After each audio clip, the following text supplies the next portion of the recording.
Hi girls, so this week's topic for growing our kids is Baby 101, and I've decided that because it's such a broad topic, I'm going to concentrate mainly on how I got through the first 12 weeks with Amelia. So Amelia, I got through the 12 weeks with Amelia a lot differently than what I did with my other three children. The main thing that helped me was baby wearing. From the moment Amelia came home from the hospital, she spent most of her time, like 95% of her time, wrapped to my body with a stretchy wrap.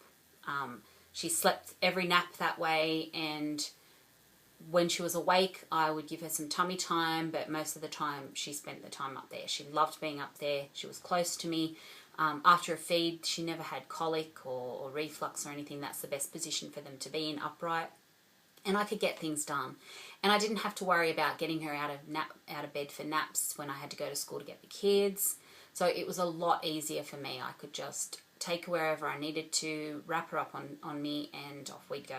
And she'd sleep there, and I could get stuff done. So she spent a lot of time in there. And I didn't do that with my other three. I did do baby wearing with Matilda, who's my second youngest, but not in the first 12 weeks for sleeping. It was mainly just for when I went out, I used the wrap. Another thing in the very, very newborn stage is a lot of people say that they don't give their baby a bath until the umbilical cord has fallen off. And I never did that with my others, so I never did that with Amelia. I always gave them a bath. I didn't give Amelia a bath as quickly as I gave the others a bath. I think she might have had one on her third day, whereas Harry and Charlie both had theirs on their first day, and I think Matilda was on her second day. So I wasn't in a rush to get Amelia, clean.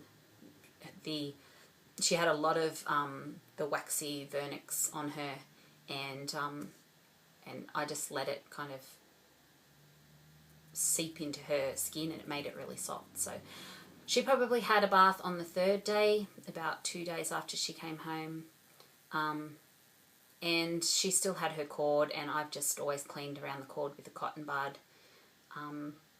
So yeah, I never really had any issues with her umbilical cord falling off or getting wet or anything. After it fell off, I generally just washed it with a cotton bud and no soap, just around the outside, and then when it fell off, I'd make sure I got all the crusty bits out and everything. We used disposable nappies for the first 6 weeks, mainly because I hadn't got my cloth nappies out of lay-by.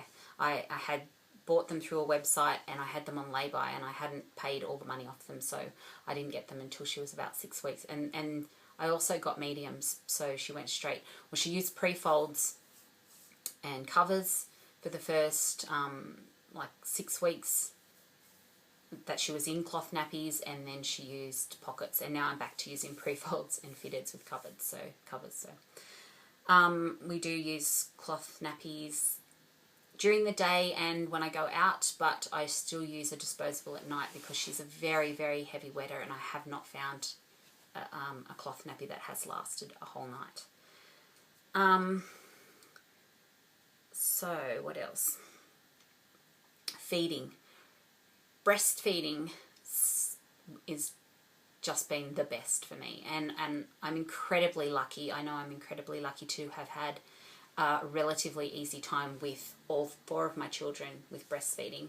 I've had challenges, but I've not had mastitis or cracked nipples, or I've had grazes in the early days, but I've never had any major issues. Matilda was probably my hardest to breastfeed, and she had a tongue tie that was undiagnosed, and she still fed to just under 14 months, So Amelia has been fed on demand from the day she was born, and it was just being able to feed her whenever I wanted, wherever I wanted, was just really, really really good. In the first 12 weeks, it made life so much easier to not have to lug around other stuff as well. And like I said, I'm incredibly lucky that I was able to do that, and she's still breastfeeding at 20 months, so I'm really, really happy about that. So she was also fed to sleep. I fed her to sleep for her naps, and I fed her to sleep at night. And at night, I did bed sharing for the first 10 months, and then co-sleeping. She slept in the same room as us in her cot for another couple of months, and now she's in a cot in her own room. So bed sharing was unbelievably helpful in the first 12 weeks especially. With my other kids, I had them in a bassinet in the room and fed them, put them back in the bassinet, and then they moved into their own rooms at about 3 months. And whilst that was fine for Charlie especially, Charlie was a really, really good sleeper. Matilda was a nightmare sleeper, and I just was in a state for the first 6 months of her life. I just felt like I was a zombie. So having Amelia in the bed with me, I had a co-sleeper beside our bed, but I used it to put nappies in, basically. The only times that I did use it was when I was extremely tired. I knew that I was really, really tired, and I knew that I might not wake up when I felt her move, so I actually would put her into the co-sleeper then. And I also got Mick, who was sleeping on the sofa bed in the lounge room, to come and check on her during the night, those nights. But so there's rules about, there's guidelines about safe bed sharing. It's not for everybody, but it certainly worked for me, and it was so much easier to just roll over and feed her. And I had a king-size bed with her to myself, and she didn't move. So she was swaddled in a muslin wrap for probably the first 4 months or so. So I wrapped her up, I fed her, and rolled her onto her back, and she just stayed there. And I just moved over each side of her to feed her during the night. I didn't have an issue with cradle cap with Amelia in the first 12 weeks. I did with Matilda, and the main thing that worked for us for cradle cap was olive oil. I put olive oil really thick on her scalp, and then put like a beanie on her, or a little hat on her overnight, and then in the morning I would wash her hair, and a lot of it would come off. So she had the worst cradle cap out of my kids, and olive oil generally worked really well. With teething with Amelia, she wears an amber bead necklace, which I think has just done wonders for her teething. I didn't even realise that her first set of molars was coming through until they were poking through the skin. Like, she had some fussiness, but nothing like the other kids did. So I think definitely amber teething beads. And also at those times when she was a bit fussy, I'd just feed her and she was a lot better. Sunscreen.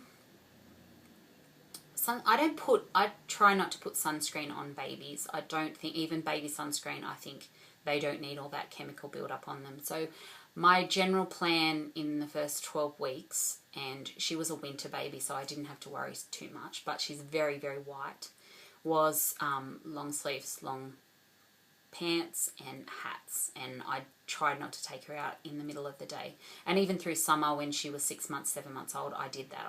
I refused to take her out of the house between 11 and 3 in Australia in the summer, and but at the same time she did need to get some vitamin D, so she did spend time outside with like no shirt and no pants on when she was like out of those times. But if it was extremely hot, of course I kept her in. And I don't think I put sunscreen on her until she was coming up to 16, 17 months, as we were coming into this summer that we're just coming out of. Because I don't really like putting all those chemicals on. I don't wear sunscreen at all because I don't like the chemicals on my body. So, what else? What else was good in the first 12 weeks? I did try to do baby sign language when she got a bit older, but I kept forgetting to do it, but it does work really well for some people. They if they're consistent, then yeah, they can do that really well. So yeah, I guess the first 12 weeks were a breeze with Amelia compared to the others. Having her that close to me, having her sharing the bed, and feeding her on demand just made life so much easier. And with 3 older kids, trying to get them to school and to preschool, I couldn't believe how much easier it was. I was well rested. People were saying, I can't believe you're so, you're not walking around like a zombie. You've got 4 kids and a new baby. And I'm like, it was so easy. It was so easy to get through that time with her doing the things that I was doing. And looking back at how I got through those times with the others, I did some things that I really regret doing with them. Not so much in the first 12 weeks, because I never, I was always pretty, pretty much an attachment parent. Just, I was going against what I was feeling because books were telling me not to do what I was feeling was the right thing to do. So, yeah, I guess if you have any other questions about anything, I didn't start solids with Amelia until 6 months, and then we did baby-led weaning, which was so much better as well. She has a far more varied diet than the other children do, so that's about it. And then I've done the tantrums and behaviours. Yes. You want me to put doo-doo on again? Okay, I've got to go. Bye.